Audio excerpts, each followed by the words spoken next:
Alors, on va faire le récapitulatif du cours L'inégale intégration des territoires dans la mondialisation. Quelques grandes idées. Les deux grandes idées de l'introduction, c'est de dire qu'il y a une inégale intégration à toutes les échelles, mondiale, continentale, et que cette inégale intégration, elle est sociale, économique, culturelle. Vous ne devez pas oublier non plus de définir la notion de territoire en géographie dans l'introduction. Et donc, qu'on va étudier à toutes les échelles, quels sont les territoires très intégrés, moyennement intégrés et marginalisés. Notre plan, c'est un plan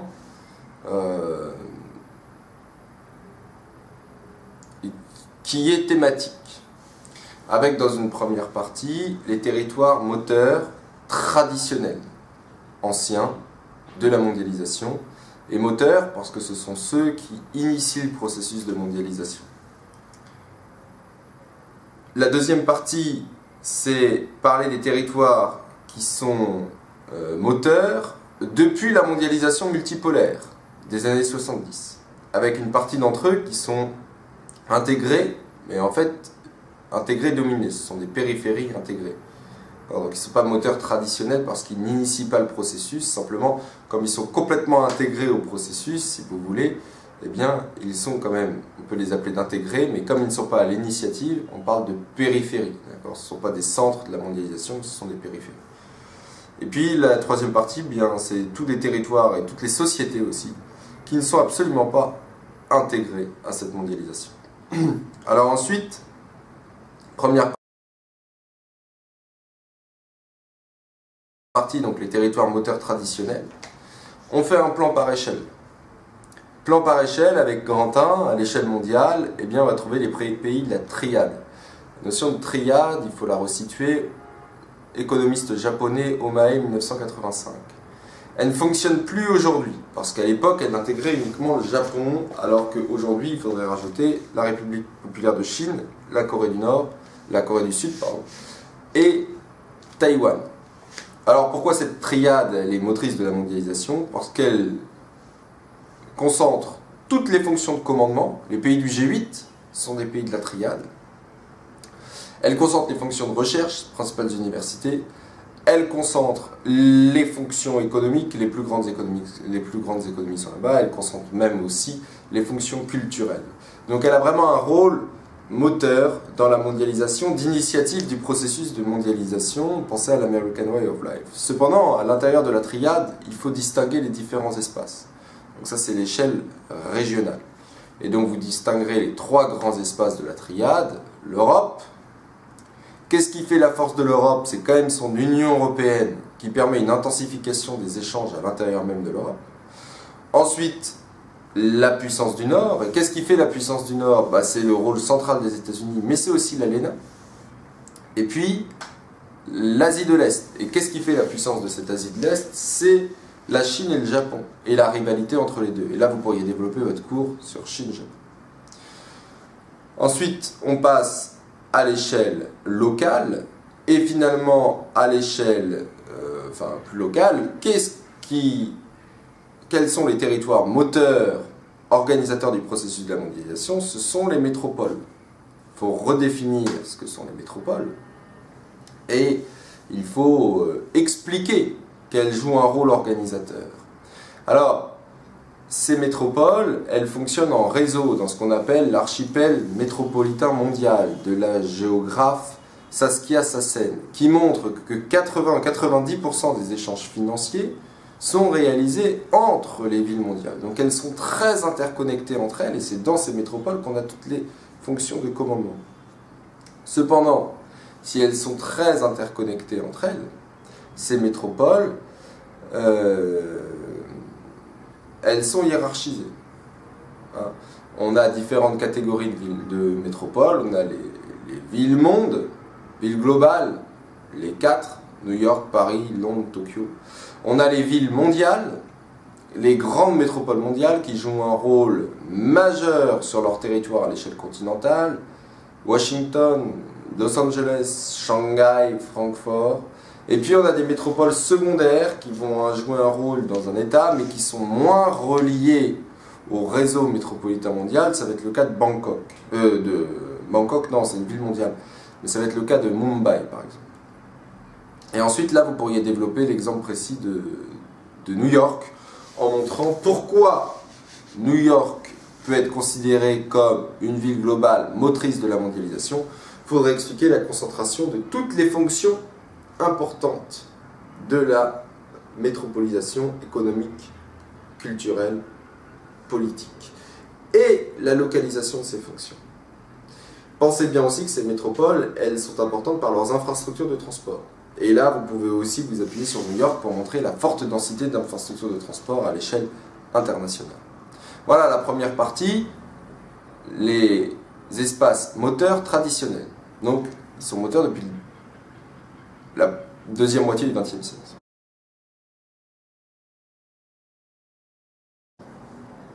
Ensuite, dans la deuxième partie, on a les nouveaux espaces moteurs. Un changement, les nouveaux espaces moteurs depuis la mondialisation multipolaire. On va voir qu'ils n'ont pas tout à fait le même rôle, ces espaces moteurs. Alors, à l'échelle mondiale, les espaces les plus importants de cette mondialisation multipolaire, ce sont les pays émergents. Les pays émergents, qu'on appelle les BRICS, qui sont réunis dans le sommet des BRICS créé en 2006, et il faudrait redonner leurs caractéristiques. D'accord ? Forte démographie, forte économie, forte croissance économique. Mais inégalité sociale extrêmement importante. Ils ont un rôle moteur parce qu'aujourd'hui, si vous vous appuyez sur le Brésil, ils ont des capacités de commandement, ils ont une industrie extrêmement puissante, et ils ont un rôle organisateur à l'échelle régionale. Ensuite, dans un deuxième point, dans un grand B, on a une deuxième catégorie de pays, qui ne sont pas des moteurs traditionnels, parce que ce ne sont pas des centres de la mondialisation. Ce sont des pays qui sont dominés par d'autres pays. C'est ce qu'on appelle des périphéries intégrées. On peut prendre l'exemple de la Thaïlande. Ce sont des pays qui sont extrêmement bien intégrés par leur industrie. Cependant, l'industrie nationale est assez faiblement développée. Et ce sont des industries qui se sont développées dans le cadre des délocalisations de la DIPP, Division internationale des processus productifs. Donc ils sont intégrés par leur puissance industrielle, cependant ils sont dominés parce que le cœur de décision économique n'est pas situé dans le pays. Donc ces périphéries intégrées, eh bien, on va en avoir beaucoup, en particulier en Asie du Sud-Est, mais aussi en Amérique latine, par exemple avec le Mexique. Donc là, il faut bien expliquer que ces intégrés dominés, ce sont des usines, ce sont des usines du monde qui fonctionnent beaucoup sur les exportations. Alors on a donc ces pays en développement, et dans les intégrés dominés, on a aussi évidemment, et là il faudrait en parler, les pays producteurs d'hydrocarbures, ou les pays exportateurs d'hydrocarbures. Ce sont des pays extrêmement importants de la mondialisation, ils ont un rôle stratégique, ils jouent un rôle de plus en plus important, même ils sont en train de devenir des moteurs, c'est le cas de Dubaï, c'est le cas du Qatar, cependant, les grandes entreprises internationales du pétrole restent souvent des entreprises étrangères au pays. Total, Shell, entreprises chinoises également. Alors, après il faudrait passer à l'échelle régionale. À l'échelle régionale, quels sont ces espaces très intégrés à la mondialisation, mais qui sont finalement des espaces intégrés mais dominés? Ce sont les façades maritimes. Les façades maritimes parce que ce sont les espaces productifs de la mondialisation, les espaces de fabrication, de transport des produits. Elles jouent un rôle majeur dans cette mondialisation puisqu'elles sont à l'origine des flux. Cependant, elles sont en relation avec des métropoles qui sont souvent situées dans l'arrière-pays. Elles ne sont pas forcément situées dans les façades maritimes. Même si quelques façades maritimes ont leur métropole au cœur des façades maritimes. Et enfin, autre type de territoire très intégré en développement depuis les années 70, ce sont les régions transfrontalières. Et là, vous pourriez citer les régions transfrontalières américaines.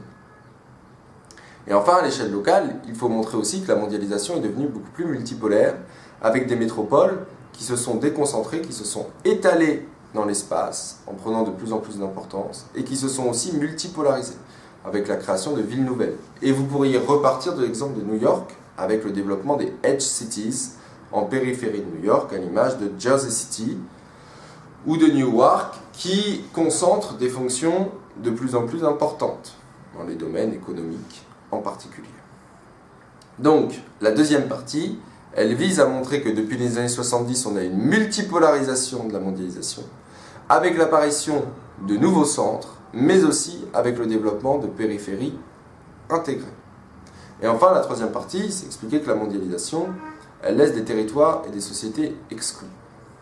Alors, à l'échelle mondiale, ce sont les PMA qui sont très largement exclus, en particulier les PMA du continent africain. Le continent africain, il compte pour 3% des échanges mondiaux en 2013.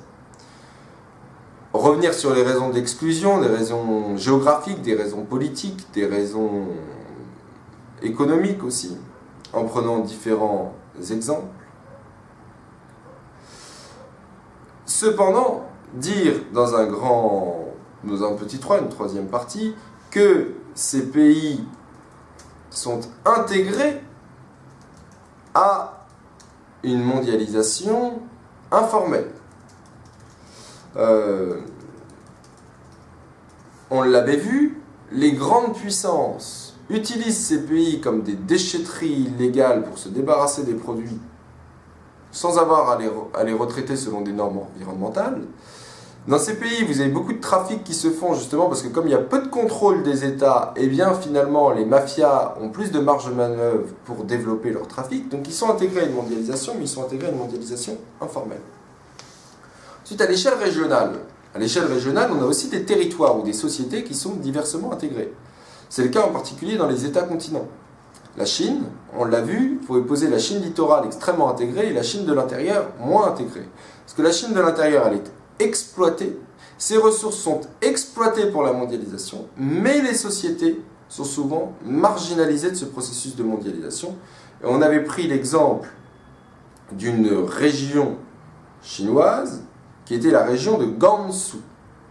Mais aux États-Unis, c'est la même chose.